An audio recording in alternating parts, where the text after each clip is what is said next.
Hello, my friends. Hello, and welcome once again to stately Vaughan Manor, where Roger and I have returned for another Mythos Monday. But this is a very unusual Mythos Monday, not just because my dog is sneezing in the background, but also because we're not talking about Lovecraft's fiction.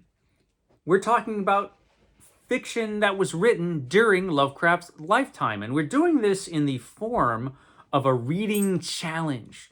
It's a reading challenge. I never met a reading challenge I didn't like. And so when I saw a video yesterday pop up from CriminOlly, where he talked about a new reading challenge that he's doing, I had to watch this and see what this was all about. And so CriminOlly is doing a new reading challenge, and this reading challenge is called My Novel Life. It was created by the author, Mark Hodder, and he talks about this on Instagram. Instagram, that's some sort of social media something or other. Some kind of thing, Instagram. Anyway, I think that's where he was talking about it.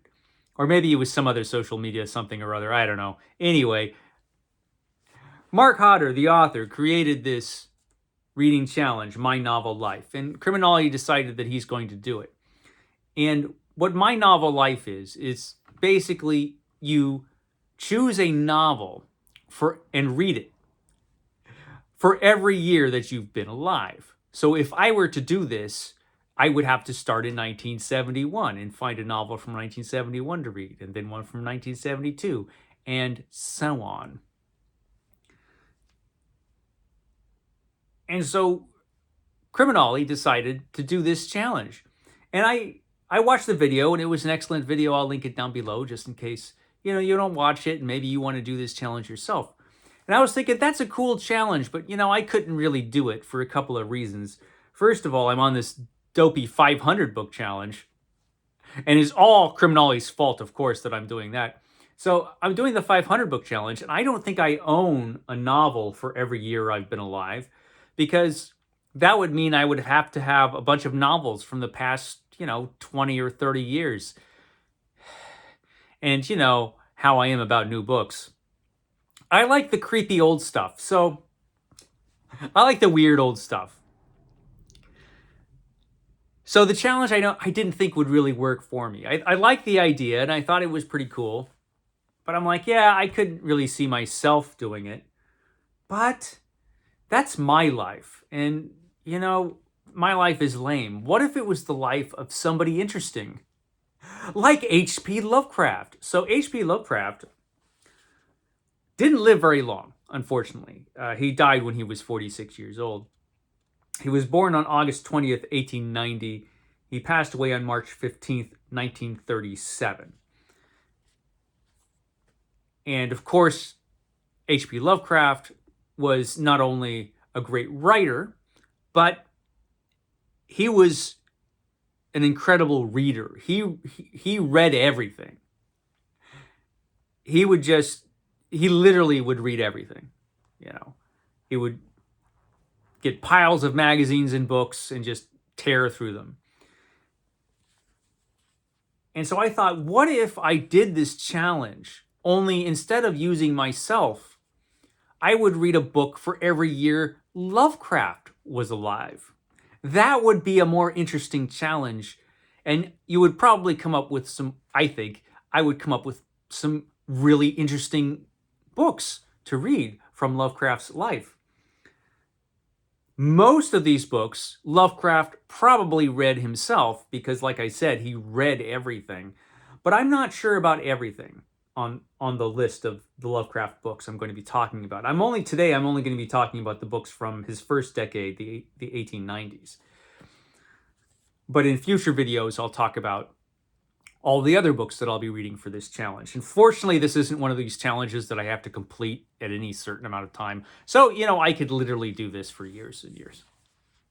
So H.P. Lovecraft's novel life is what this challenge is called. It actually could be called novel and novella life, because I am breaking the rules in that I am going to be choosing some novellas as well, just because they're too important to pass over, I think. So we'll be talking about today the first 10 years of Lovecraft's life, or 1890 to 1899, actually.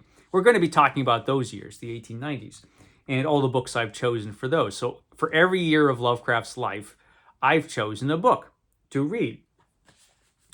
And the first book is from 1890, the year that H.P. Lovecraft was born. He was born in August. And so the book that I chose for 1890 is a book I've read before and I've talked about before, and I think it's a great book. I have seen some people on BookTube talk about this book as if it isn't great, but all those people are wrong. This is a great book. But, you know, I'm going to read it again for this challenge because it's about time for me to reread this book. And maybe my opinion will change. It probably won't. But that book, of course, is The Picture of Dorian Gray. The Picture of Dorian Gray by Oscar Wilde, which is certainly a book that H.P. Lovecraft read and admired. He wrote about this book in his essay, Supernatural Horror in Literature.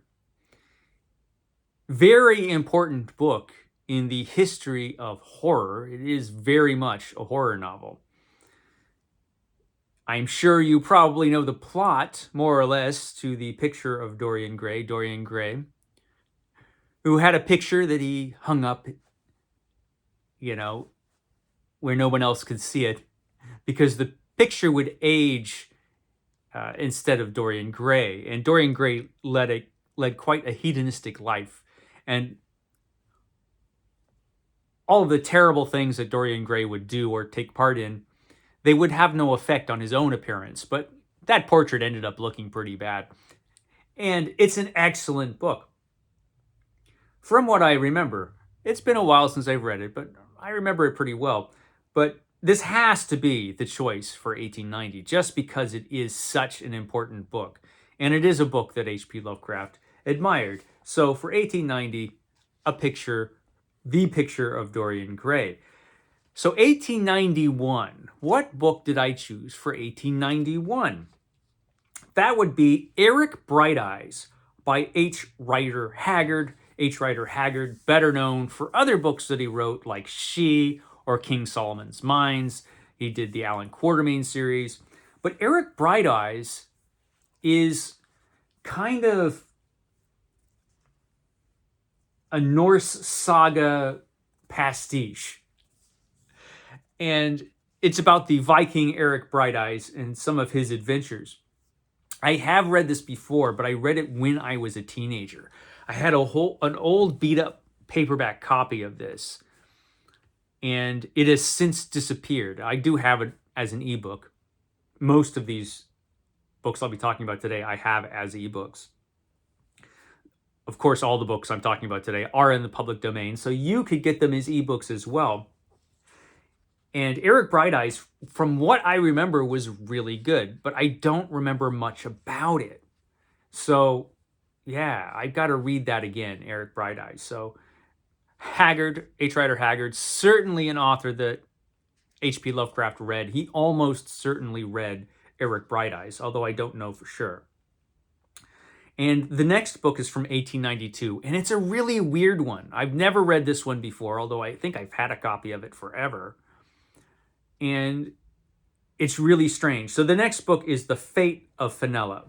And what makes this book strange, it is a Victorian sensation novel. It's a novel.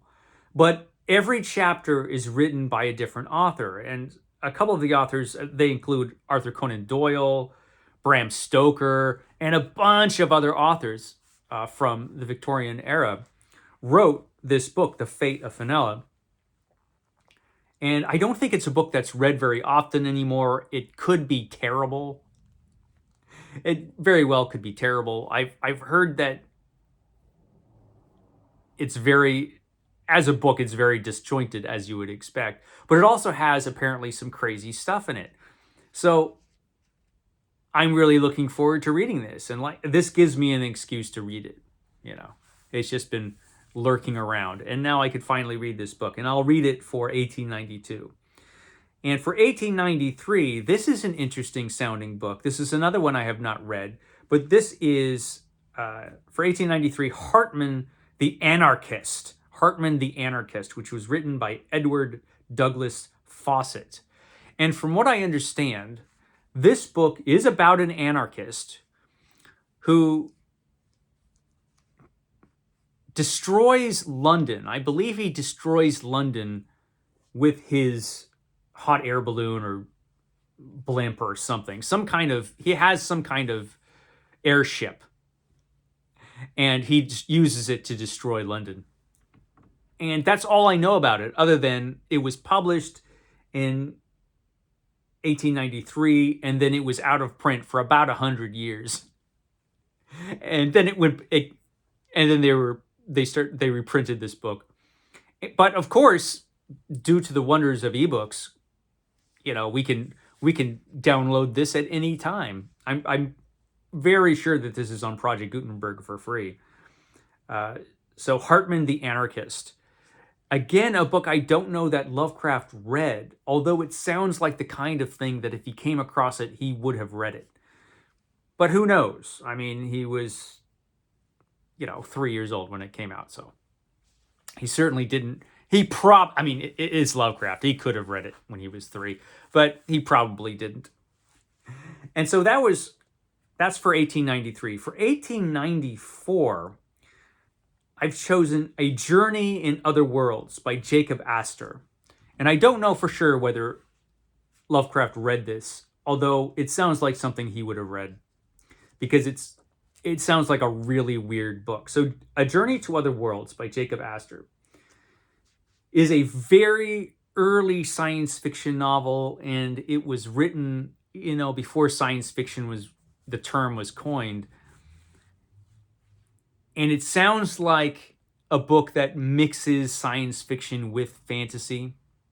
It is about an interplanetary journey where some astronauts go to other planets. I think they go to Mars. I think they go to Venus. And it's written by Jacob Astor, who is better known now for being a rich guy who died bravely on the Titanic.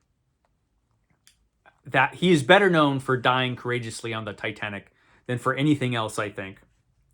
But before that, he did write this book, A Journey to Other Worlds. And I've heard different things about the quality of this book. Some people say it's great. Some people say it's boring. Maybe it's both of those things. I don't know. But I'm interested enough that this gives me a good excuse to read it. Again, I've had this book forever, and so now I could read it. So that's 1894, A Journey to Other Worlds. And 1895, it could only be The Time Machine by H.G. Wells, which is a book Lovecraft did read, and he wrote about it. He quite liked this book, The Time Machine. He quite liked H.G. Wells. And so I had to include The Time Machine. I want to reread it anyway for the 500 book challenge, and this is going to give me a good excuse. The Time Machine by H.G. Wells, which is a science fiction novel, but it definitely has elements of horror in it as well with the Morlocks.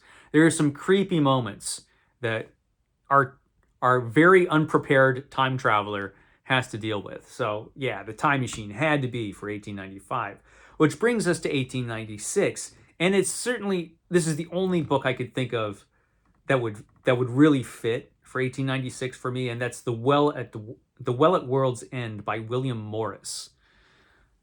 The Well at World's End by William Morris, which I've actually never read, but I've been enjoying reading some classic fantasies, and this is a classic fantasy. This was reprinted in 2 volumes in the Ballantine Adult Fantasy series. And I think that's how I have it. I think I have those volumes somewhere. But yeah, The Well at World's End by William Morris, a fantasy that I actually don't know too much about, but I'm going to read it. And so I'll be able to tell you more after I read it. Now, 1897, this is an interesting one. This is An Antarctic Mystery by Jules Verne. Now, this is Jules Verne's sequel to the Edgar Allan Poe novel, Arthur Gordon Pym. Arthur Gordon Pym was, I believe, Poe's only novel, right? Everything else he wrote were short stories. And Jules Verne, I guess, really loved that story and decided to come up with his own sequel, which this is. And I feel like Lovecraft certainly would have read it if it were available to him at the time in English, which it might have been. I'm not sure. He certainly read Arthur Gordon Pym. I mean, he loved Edgar Allan Poe, and he read everything that Edgar Allan Poe wrote. Edgar Allan Poe was a huge influence on Lovecraft. But did Lovecraft read this? I am not sure. I'll have to look into it a little more to see if he ever read An Antarctic Mystery.